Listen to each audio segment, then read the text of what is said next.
कैसे हैं आप लोग। आई होप कि आप सभी लोग ठीक होंगे। मैं हूं अभिषेक और आप देखना शुरू कर चुके हैं स्टडी विद अभिषेक। तो गाइस लेके आ गया हूं आपकी रैली में एग्जामिनेशन के लिए जो इंग्लिश का पेपर होगा उसमें इडियम और फ्रेज बहुत इंपॉर्टेंट है। तो 100 इडियम्स एंड फ्रेजेस जो है वो करवाने वाला हूं। उसका पार्ट 1 आपके सामने लेके आ गया हूं।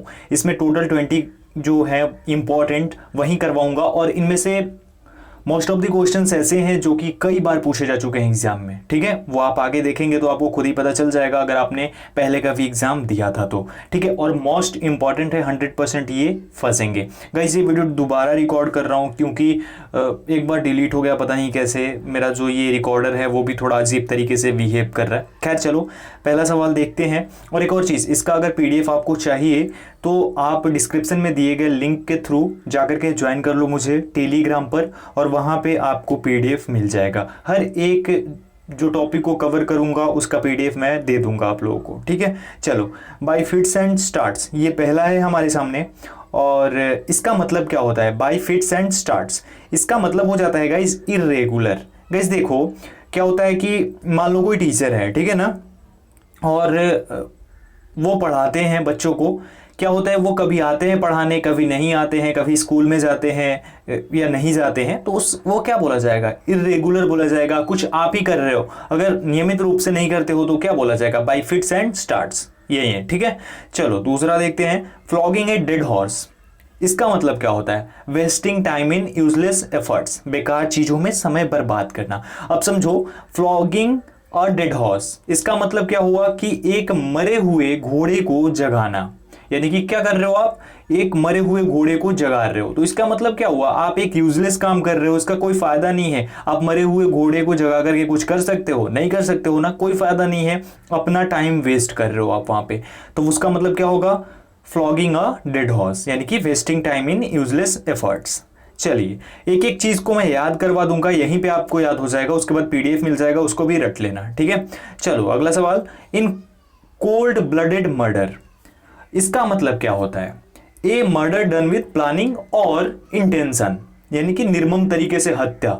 अब देखो क्या होता है कि यहां ध्यान से समझना इस चीज को। ये क्या है? इन कोल्ड ब्लडेड मर्डर या फिर एक कोल्ड ब्लडेड मर्डर हो गया ना। अब ध्यान से समझना, यहीं पे अगर मैं कर दूं, ध्यान से समझना, hot blooded murder, in hot blooded murder.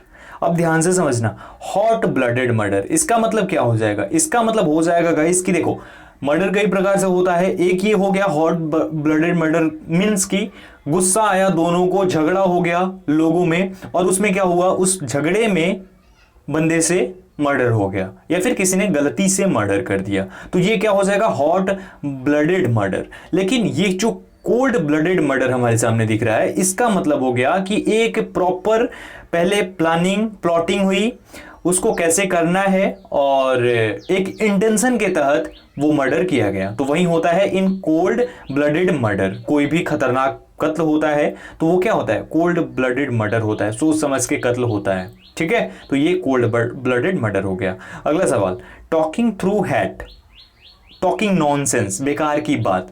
Guys अगर आप गांव में रहते हैं या फिर जहां भी रहते हैं वहां पे कुछ लोग ऐसे जरूर होते हैं जो कि बेकार की बातें बोलते हैं। आपके स्कूल में भी, आपके कॉलेजेस में भी कुछ लोग ऐसे जरूर होते हैं, या फिर यूट्यूब पे भी कुछ लोग ऐसे होते हैं जो बेकार की बात बोलते हैं, या फिर कुछ भी आपको आपका ध्यान भटकाने के लिए कुछ चीजें बोलेंगे जो कि कुछ फायदा नहीं है उसका, लेकिन वो करेंगे, है ना।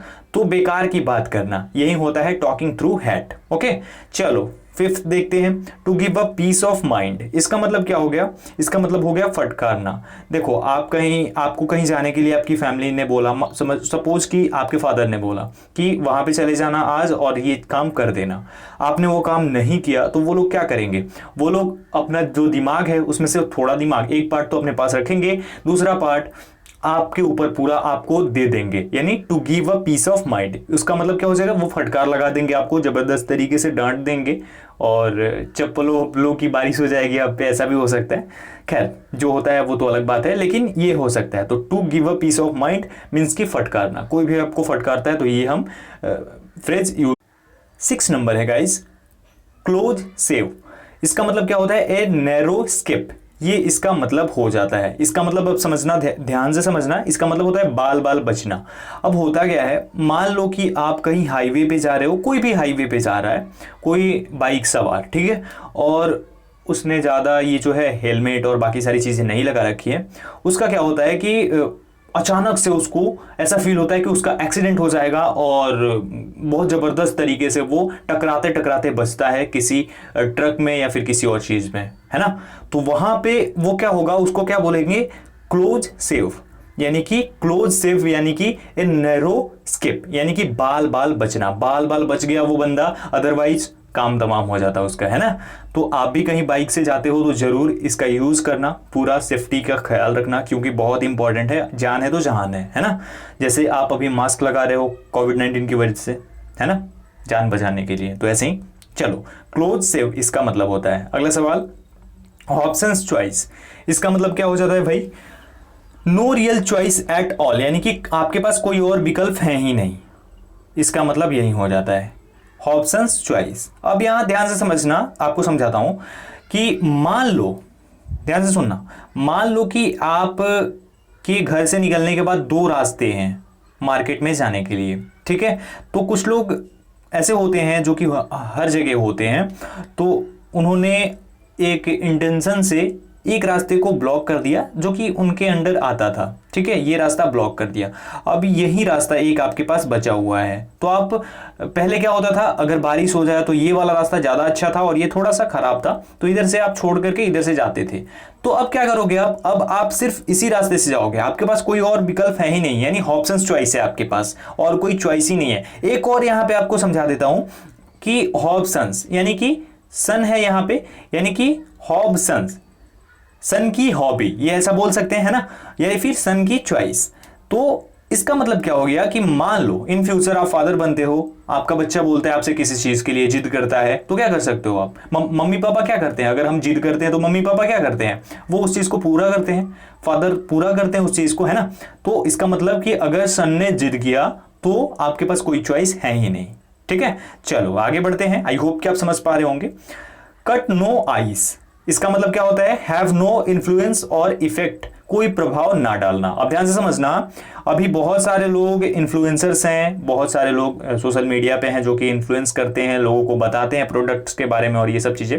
सपोज किसी के साथ, किसी बड़े सेलिब्रिटी के साथ किसी बड़ी मार्केटिंग कंपनी ने डील करी और उसके बाद उन्होंने बोला कि हमारे प्रोडक्ट को आप बिकवाने में मदद कीजिए, ठीक है, सेल करवाने में मदद कीजिए। उन्होंने पूरा अच्छे तरीके से उसको किया, बताया लोगों को, लेकिन उसका कुछ भी फायदा नहीं हुआ, तो उसका मतलब क्या हो जाएगा, cut no ice. That means कि उनका कुछ भी इन्फ्लुएंस नहीं हुआ, उनकी बातों से कोई भी इन्फ्लुएंस नहीं हुआ, किसी पे कोई इफेक्ट नहीं पड़ा, वो किसी पे प्रभाव नहीं डाल पाए, तो उसको बोलेंगे कट नो आइस। एक और ऑप्शन आपको बता देता हूं, ये जो है, जैसे ये रेड लाइन आप देख रहे हो, इसको अगर हम कट करने की कोशिश करते हैं, हो रहा है क्या, नहीं हो रहा है ना, है ना। तो इस पे कोई इन्फ्लुएंस काम नहीं कर रहा है, कोई इफेक्ट काम नहीं कर रहा है, तो ये कट नहीं हो रहा है। दैट मीन्स कि ये होगा कट नो आइस। ओके, समझ गए।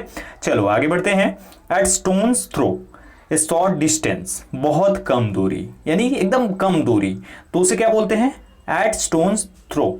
ये समझो, अब ध्यान से समझना। देखो, मान लो कि आपका एक दोस्त है, ओके, और आप हो, ठीक है, तो आप दोनों के घर के बीच का डिस्टेंस मैंने पूछा आपसे, तो आपने बोला our home is at stone's throw.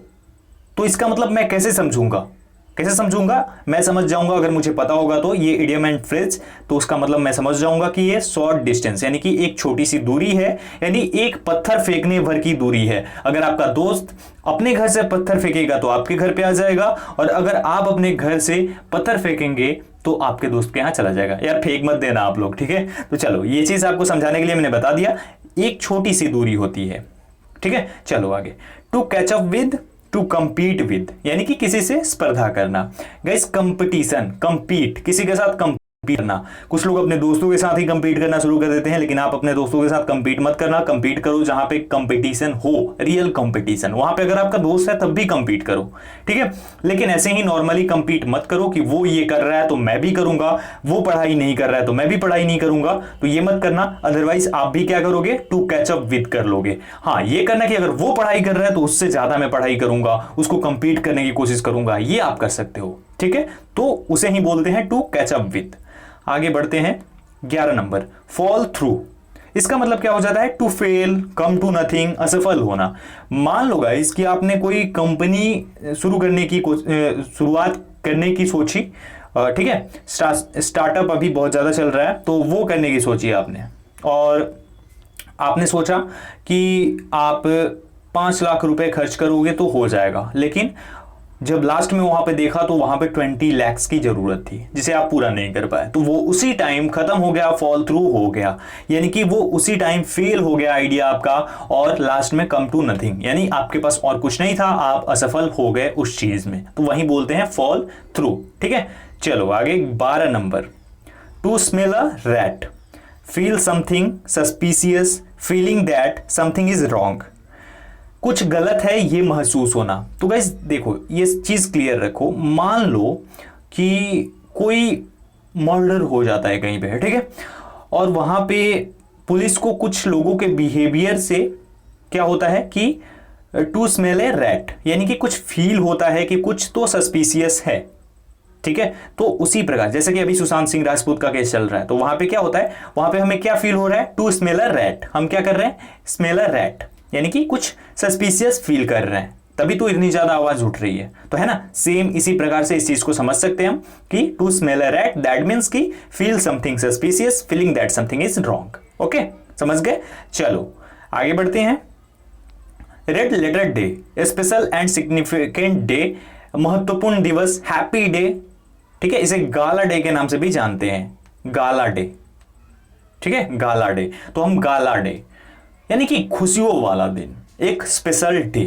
तो जैसे कि हो गया आपका 15 अगस्त, 26 जनवरी, या फिर दिवाली, दशहरा, होली, ईद, ये सब है ना, तो ये एक क्या है, रेड लेटर डे है, समझ गए। चलो आगे बढ़ जाते हैं। Next question, to run across, to meet और फाइंड बाई चांस, अचानक मिल जाना। देखो होता क्या है, मान लो कि आपका कोई दोस्त था, स्कूल का फ्रेंड था, और आपने 10th तक साथ में पढ़ाई करी, देन आपको कहीं और भेज दिया गया पढ़ने के लिए, और उस बंदे को कहीं और भेज दिया पढ़ने के लिए। उसके बाद क्या हुआ कि बहुत साल बीत गए, 8-10 साल बीत गया, आप भी जॉब करने लगे, वो भी अच्छा सा जॉब करने लगा।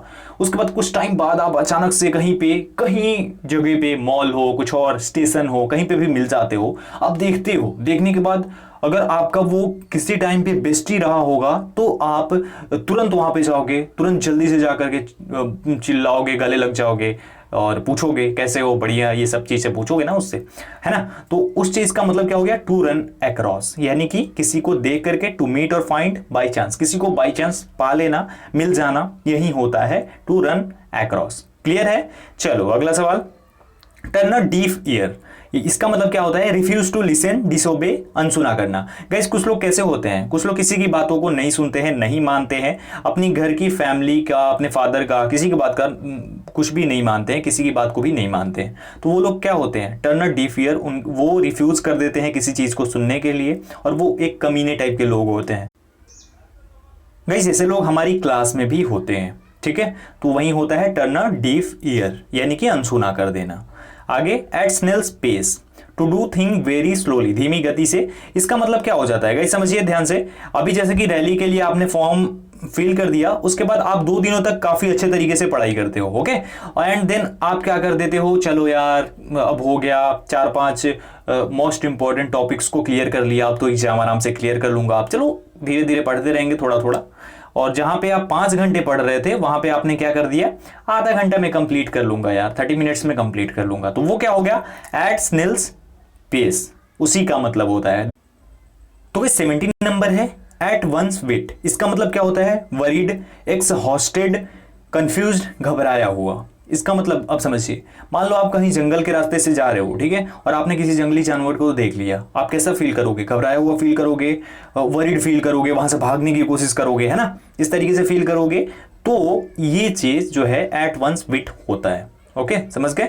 चलो, read between the lines, understand the hidden meaning, यानी कि छुपे हुए अर्थ को समझना। अब ये चीज समझिएगा गाइस, देखो होता क्या है कि कुछ चीज़ें ऐसी होती हैं जिसको कि हमें बहुत कम ऐसे चांसेस मिलते हैं कि पूरा क्लीन बताया जाए। लाइक देखिए, मान लो आपकी फैमिली में कोई प्रॉब्लम चल रही है, पैसे की प्रॉब्लम कुछ भी चल रही है, और उस टाइम पे आप घर पे आते हो और घर वाले नहीं चाहते कि आप उस चीज़ को सोचो, है ना, तो ऐसा होता है कि लोग नहीं बताते हैं, या फिर कुछ बातें ऐसी होती है जिससे कि आपको खुद समझना पड़ता है, या बोलने से आप धीरे धीरे समझने की कोशिश करते हो, तो उसी ही बोलते हैं रीड बिटवीन द लाइन्स, यानी कि अंडरस्टैंड द हिडन मीनिंग। या फिर कोई आपका फ्रेंड है, ओके, और उसे किसी चीज की जरूरत है, बट बंदा बोल नहीं रहा है आपके सामने, खुलकर नहीं बोल रहा है, लेकिन उसकी बातों से आपको फील होने लगता है, आप समझने की कोशिश करते हैं, उसी को बोलते हैं रीड बिटवीन द लाइन्स। समझ गए ना? चलो अगला, lay down arms to surrender, आत्मसमर्पण करना। समझ रहे हो क्या होता है? ले डाउन आर्म्स बोलते हैं जब हम आत्मसमर्पण करते हैं, कोई भी आत्मसमर्पण करता है, तो कोई टेररिस्ट है, उसने अगर आत्मसमर्पण कर दिया अपनी जान को बचाने के लिए, तो उसे हम ले डाउन आर्म्स बोल देंगे। ओके, चलो अगला सवाल 20 number, cold comfort, slight satisfaction, झूठी तसल्ली। ये समझिएगा, ये इसका एग्जाम्पल बहुत ही अच्छे तरीके का देने वाला हूं मैं। देखो होता क्या है कि हमारी फैमिली वाले भी बहुत तेज होते हैं, है ना, तो कुछ चीज़ें वो लोग हमसे उगलवाना चाहते हैं तो बहुत आराम से बोलेंगे। मान लो हमारा रिजल्ट अच्छा नहीं आता है, ठीक है, तो उस टाइम पे बोलेंगे कोई बात नहीं यार, तुम बता दो क्या है आपका स्कोर, और उसके बाद कोई दिक्कत नहीं, नेक्स्ट टाइम ट्राई कर लेना, ये सब चीज़ें। या फिर कुछ और पूछना चाहते हैं, कुछ और में समझ रहे हो आप, उसके बाद क्या होता है, कोल्ड कंफर्ट में ले जाकर स्लाइट सेटिस्फेक्शन दे करके, हमें झूठी तसल्ली दे करके, और वो लोग उन चीज़ों को निकाल लेते हैं। एंड देन जो होता है, उड़ती हुई चप्पल हमारे सामने आती है, वो तो समझ ही सकते हो आप। तो बस ये चीज़ है, तो कोल्ड कंफर्ट में मत फंसना, ठीक है, और कुछ ऐसा मत करना जिससे कि कोल्ड कंफर्ट में जाना पड़े, इसलिए अभी से ही मेहनत करो। ओके, तो ये 20 क्वेश्चंस आज के लिए थे। धीरे धीरे और भी पार्ट्स आ जाएंगे, 5 पार्ट्स में कंप्लीट कर लेंगे हम, और ये मस्ट रिपीट होगा, ये चीज़ आपको बता देता हूं मैं, ठीक है ना। इसमें से कई सारे क्वेश्चन हैं जो कि 3-4 बार रिपीट हुए हैं, याद रखना इस चीज को, तो करवाने वाला हूं। बाकी एक और चीज बता दूं कि प्रैक्टिस सेट्स भी आएंगे इंग्लिश के, फिजिक्स भी मैं करवाऊंगा, तो घबराने की जरूरत नहीं है। 10-12 दिनों में आपकी तैयारी को एकदम बूस्ट कर दूंगा। आप जाकर के टेलीग्राम पर ज्वाइन कर लो, वीडियोज के नोटिफिकेशन नहीं जाएंगे तो वहां पे वीडियोज का लिंक डाल दूंगा।